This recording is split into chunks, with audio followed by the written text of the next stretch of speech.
Muchas gracias, señor presidente. A todas y todos los presentes les quiero agradecer que demos esta discusión.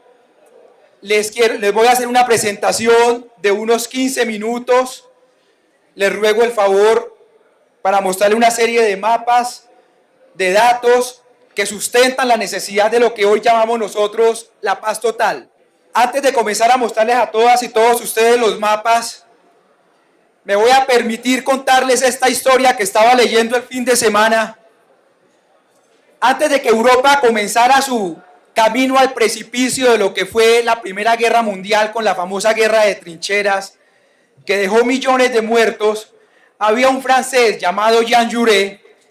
Ese francés era uno de los más grandes pacifistas, un gran orador, y de hecho, cuando ya habían matado al archiduque, ya había ocurrido lo de Sarajevo y Europa se iba en ese camino para la Primera Guerra Mundial, él aún creía que podía salvar y podía parar este mundo de esa Primera Guerra, porque él sabía que con todos los adelantos tecnológicos que había y la cantidad de gente disponible en ciudades, eso iba a ser una gran tragedia humanitaria.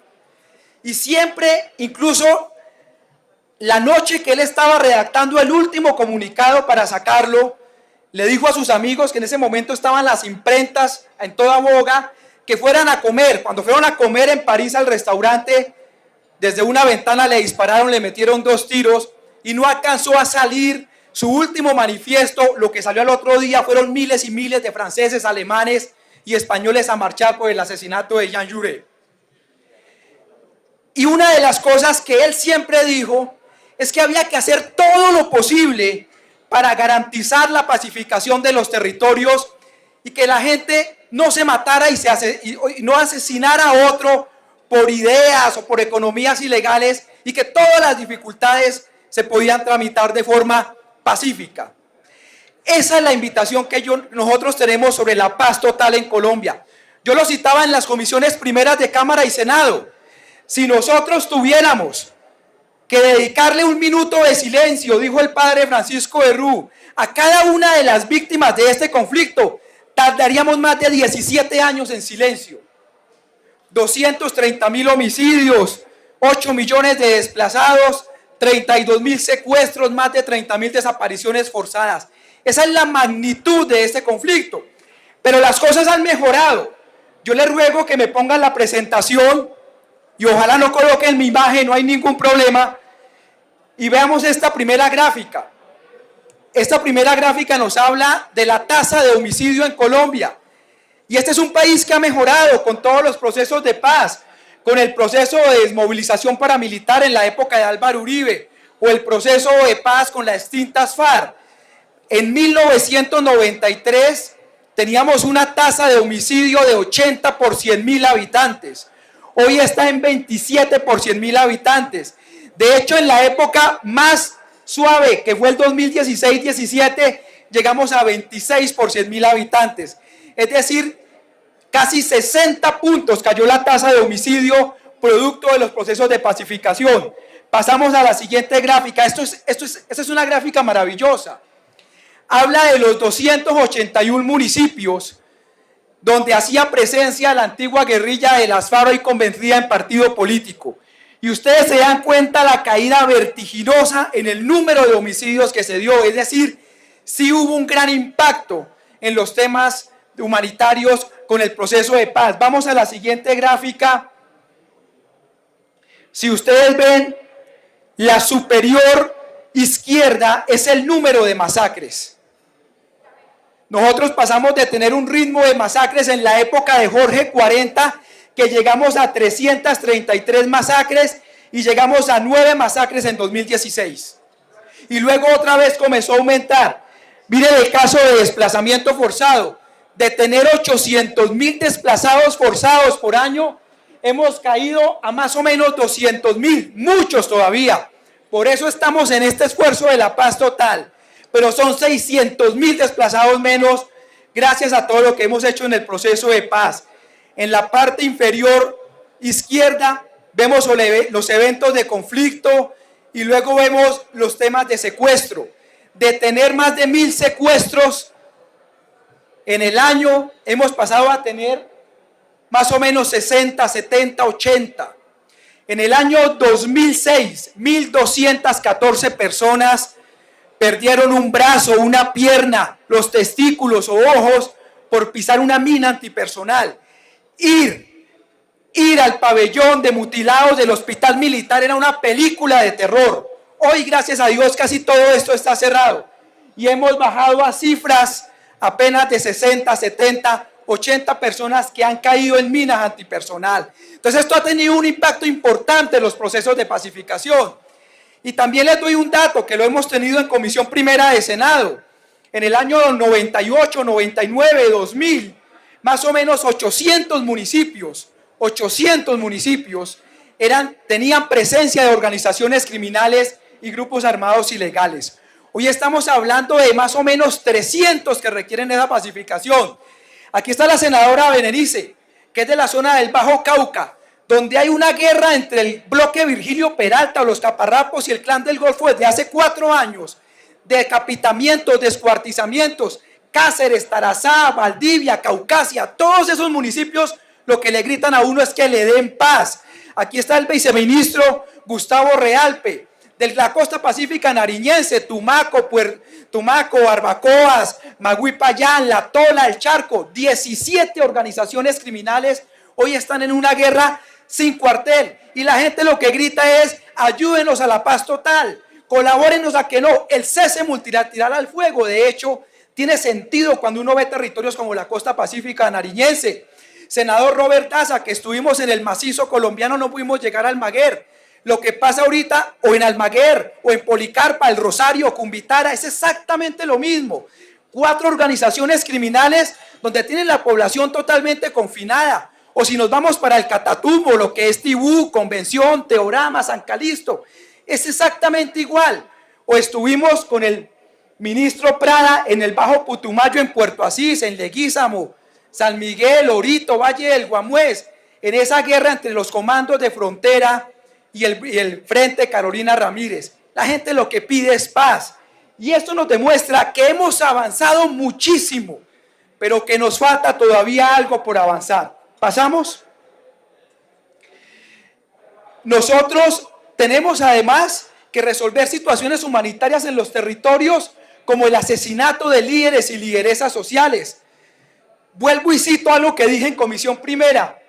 Uno de los politólogos más importantes de Colombia, el profesor Francisco Gutiérrez, que de hecho dio una magnífica entrevista hace poco en La Silla Vacía, decía que los líderes sociales, perdónenme en este concepto a los que son economistas, son bienes social marginalmente decrecientes. Es decir, si ustedes los asesinan, se acaban. Eso no nace como el pasto. Y ese es el ritmo de nuestra democracia. A 140, 150 líderes y lideresas asesinados por año, no hay país que aguante eso. Con lo que estamos haciendo en la Comisión de Paz, con los puestos de mando unificado, hemos intentado reducir esto. Tenemos buenas noticias, pero aún falta muchísimo por hacer. ¿Pasamos? Pasamos, gracias. Asesinatos de firmantes de la paz. Yo en esto, de hecho, le hago un reconocimiento a los compañeros y compañeras del Partido Comunes. Cuando las disidencias mostraron su disposición de entrar a los procesos de paz total, fueron ellos los que dijeron: listo, hagámosle, a sabiendas que son esas famosas disidencias las que han asesinado la mayoría de excombatientes. Eso es un grado de humildad impresionante. Es decir, y nosotros tenemos gente que firmó la paz, que le creyó a este Estado en que podíamos hacer la paz a un ritmo de 40 o 50 asesinatos por año. Yo creo que también a ellos hay que hacerles cumplir el acuerdo. ¿Pasamos? Estos son los mapas. Todo esto yo se los puedo hacer llegar. Este primer mapa muestra la presencia de lo que son los grupos disidentes, que no todo es lo mismo, hay guerras entre ellos. El autodenominado Estado Mayor o el autodenominada Segunda Marquetalia. Y tenemos esto, miren la costa pacífica, miren el Bajo Cauca antioqueño, el nudo de Paramillo, y miren la zona del corredor de los llanos orientales para que vean lo que pasa con otros grupos. Pasamos al siguiente mapa. La presencia del ELN, miren nuevamente la costa pacífica colombiana, miren el corredor de los sures, todo lo que es el sur de Córdoba, el sur de Bolívar, la región del Catatumbo, y miren la frontera con Venezuela, y ustedes van a ver que todos los grupos se superponen, y hay municipios como Tumaco, como Maguipayán, que tienen 17 organizaciones, un solo municipio. Pasamos. Este es el caso del Clan del Golfo. Miren el mapa que está a la derecha, miren otra vez todo el Pacífico colombiano, miren la zona de los sures y miren la costa atlántica colombiana, que creíamos un territorio pacificado. ¿Pasamos? Entonces, bajo todo este criterio, en comisiones primeras hemos discutido los temas de paz total. Y hemos llegado a varios acuerdos que yo aquí en este punto quiero resumir. Primer acuerdo. Van a haber dos tipos de procesos.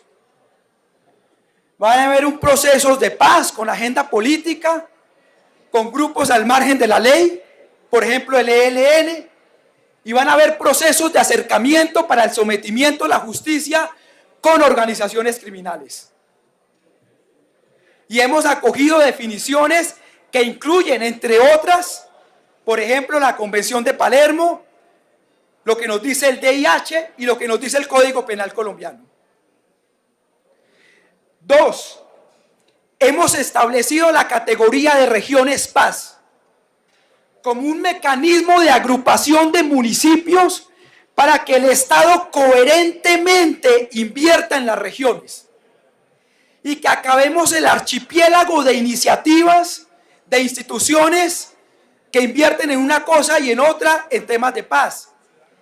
Esas regiones paz incluyen los municipios PEDET 170, los municipios OMAC 300 y otro tipo de municipios que no están o que no quedaron en el marco de acuerdos con el proceso con las extintas FARC. Por ejemplo, la costa atlántica colombiana.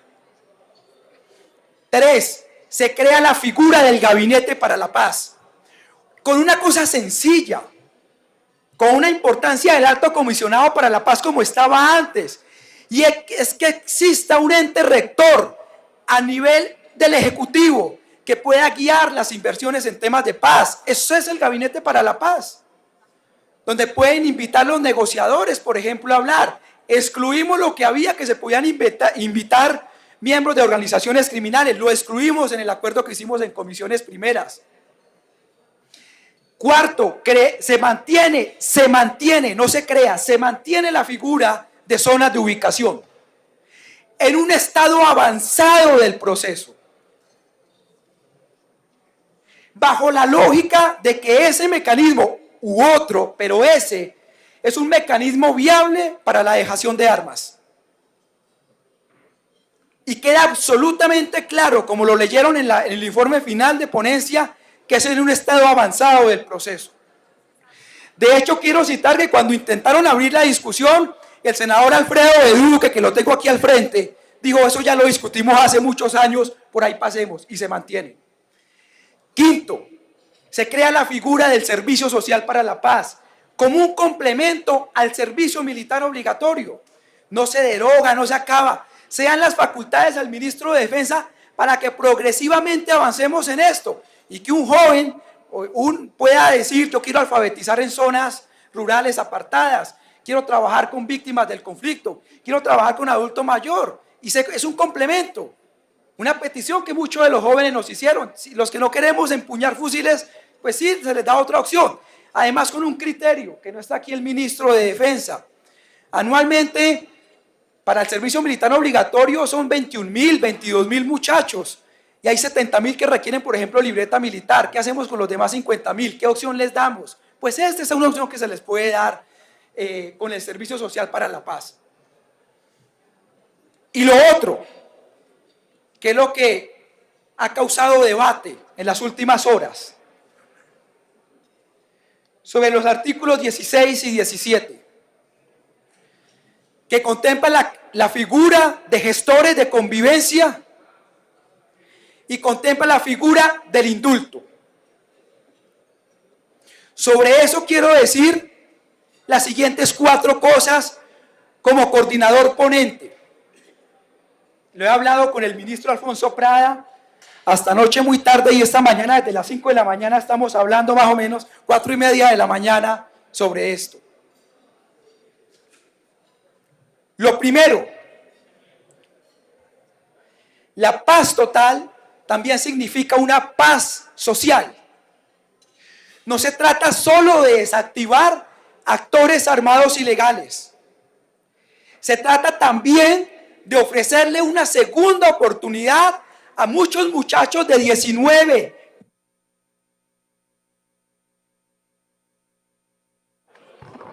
Cinco minutos más para el coordinador ponente. Este tema es vital porque es un tema que salva vidas. Yo agradezco a los senadores y senadoras su presencia. Si algún proyecto es importante es este. Parar la matanza depende en gran medida de este proyecto. Continúe, senador Ariel Ávila. Bien, entonces les decía que era que muchos muchachos que protestaron porque no tenían qué comer, como en Cali, algunos de ellos, o porque querían educación o salud, y que en medio de las manifestaciones pudieron cometer algún delito, que se les brinde una segunda oportunidad. Dos, la figura de gestores de convivencia ya existe con las figuras de gestores de paz, desde hace muchos años existe. La figura del indulto existe también hace muchos años. Casi 1000 personas han sido indultadas desde 1997, aunque yo sé que en ley quinta no se puede leer. El ministro Osuna me mandó los datos y estamos hablando de 651 indultos concedidos entre 1997 hasta el 2017, y ya en un momentico les entrego los datos del 2017 hasta hoy. Es una figura que ya existe y se contempla que es bajo el Ministerio de Justicia y en últimas una decisión presidencial la que podría otorgar ese indulto. Y claro, la protesta social es un derecho democrático que existe en cualquier democracia. Y ustedes me dirán, pero mucha gente cometió delitos y crímenes, ¿sí? Otros están siendo procesados. Cada caso se mirará uno a uno. No va a haber indultos colectivos. Es caso uno a uno. Pero es algo que nos están pidiendo los jóvenes en el marco de un derecho democrático. ¿Cuáles son los límites? Pues están en el derecho internacional. Hay un bloque de constitucionalidad, obviamente hay límites. Entonces yo le ruego el favor, permítale a este país vivir en paz. Senador del Partido Conservador, ¿cierto? Usted anda con una medalla de la Virgen, ¿cierto? Yo también soy católico. Ayer leía, que lo vi la vez pasada con la medalla. Le cuento esto, senador. En una parte de la Biblia dice que dichosos los que luchan por la paz, porque serán llamados hijos de Dios. Hacer la paz para nosotros es un mandato, es un deber ético. Para mí es ético. Para otros puede ser moral o religioso. Pero permítanos hacer y entregarle a este país la paz que tanto anhelamos. No tenemos por qué estar condenados a vivir bajo la violencia. ¿Quién dijo que tenemos que normalizar los descuartizamientos? ¿Quién dijo que tenemos que normalizar las decapitaciones? Esta discusión la he tenido con Humberto de la Calle en otro momento. Las sociedades se tienen que civilizar. Tenemos que sacar las armas de la política y las armas de los conflictos sociales. Yo le ruego el favor que nos ayuden en esto y que le entreguemos hoy la noticia a este país de que este Congreso, de que este partido, nosotros los verdes, el pacto, los liberales, los conservadores, Cambio, la U y el Centro Democrático, le digan a este país, vamos a vivir en paz y vamos a hacer lo posible por vivir en paz. Muchísimas gracias, señor presidente.